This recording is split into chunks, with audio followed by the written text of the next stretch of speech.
Hello, welcome back to the vlog. My name's Ed Hope, junior doctor in the UK, and in my last video I spoke to you when I was in the emergency department. I said admissions to A&E were down slightly.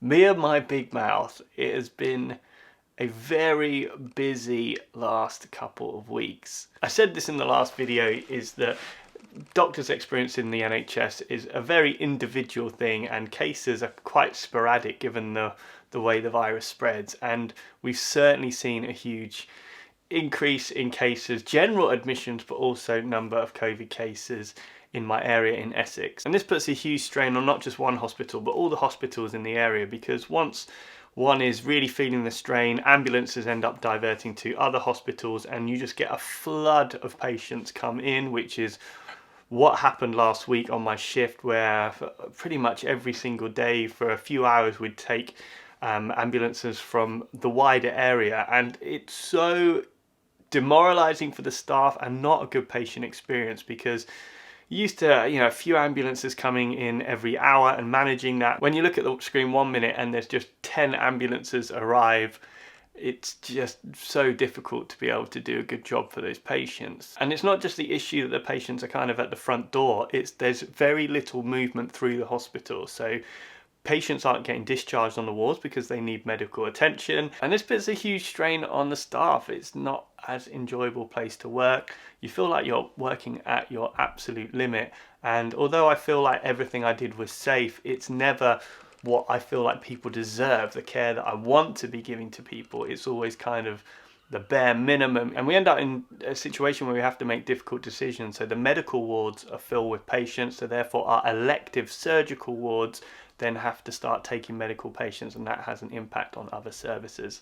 And I know as well, we talked about it many times on the channel, one of the biggest limiting factors in this is the ICU capacity, and I know that is running extremely close to capacity. And I know there's surge plans in place, but surge plans basically means that other things shut down and other resources are pulled from other places in the NHS. And we've widely heard about operations getting cancelled, that type of thing, and that's kind of the direction I'm seeing on the front line. And all of this, as we've said all along, is preventable by people not getting the virus. The virus doesn't spread on its own, it spreads via people. And this is a combination of normal winter pressures but also the number of COVID-19 patients, which is really bizarre because we're not long out of lockdown, and given the way the virus spreads, it takes a bit of time for cases to generate in the community, and then at least a week for a patient to come to us, given the virus's incubation and how it takes around sort of 5 to 10 days to have this secondary immune reaction to then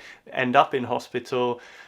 I don't understand how we're having this increase in cases. So it's either that the lockdown didn't go far enough, and that's worrying because we've now reduced the lockdown in my area to a tier 2 system, although today it was announced it's gone back up to a tier 3, which is probably the right thing to do, or people are just not taking the lockdown seriously. Most likely it's a combination of the two things. The government advice at the moment is that 3 households can mix between the 23rd and 27th of December. Now, let's not beat around the bush here.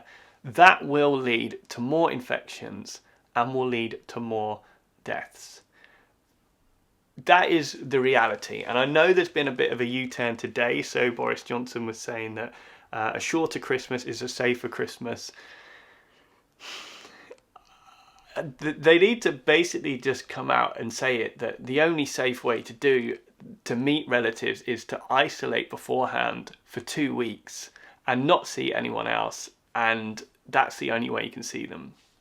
That's what I'm doing. So I'm very lucky enough to be able to pick my shifts as a doctor, and I'm working New Year's, but I've got Christmas off and I'm able to have 2 weeks clear time before I'm able to see my parents. I'm able to give my folks a hug for the first time in like 9 months, and I know that's a very special thing for me, and a lot of people aren't, particularly in the NHS, but other parts of the world as well, aren't able to do that. So I'm very thankful, but also mindful how lucky I am to be able to do that. The difficulty is that many people who are essential workers, or people whose work involves face-to-face, or people who have kids in school, they still have this risk of exposure, and therefore even within the law, they still have a risk of spreading that on to more vulnerable people. I mean, who do you see at Christmas? You see your family members, your grandparents, your parents, and people whose age and other comorbidities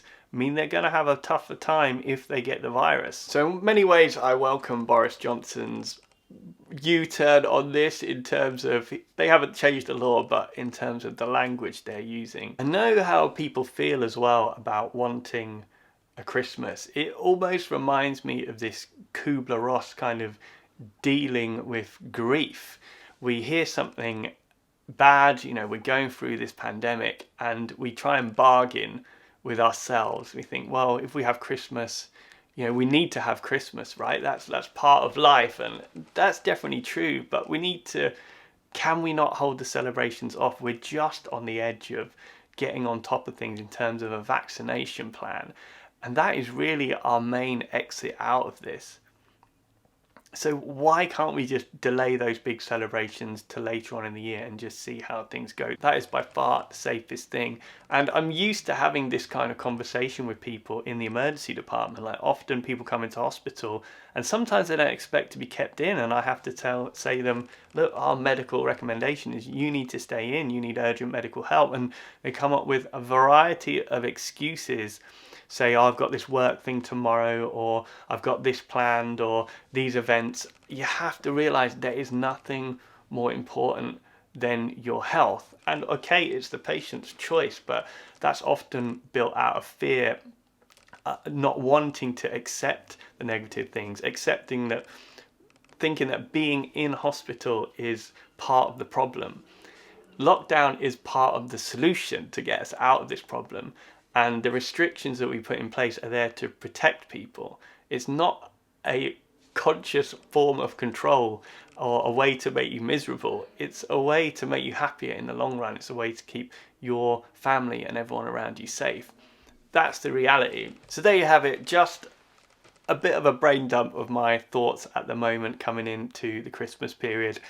The last time I worked Christmas Eve was a few years ago, and it was one of my least favourite shifts ever, mainly because the family of patients who came in were very demanding on getting stuff together quickly, and given we were so understaffed and so rushed, it was really difficult. So anyone in the healthcare system working over Christmas, massive respect, thank you so much. I'm not here to cancel Christmas or say we should just be in a complete lockdown. I'm just here to give some balance about what's happening on the ground so people can understand the position of this mini government U-turn that Boris Johnson announced today. On that note, as always, thank you so much for all your support on the channel. I hope you're all well. I hope you all have a peaceful Christmas and holiday season, and I'll be back soon.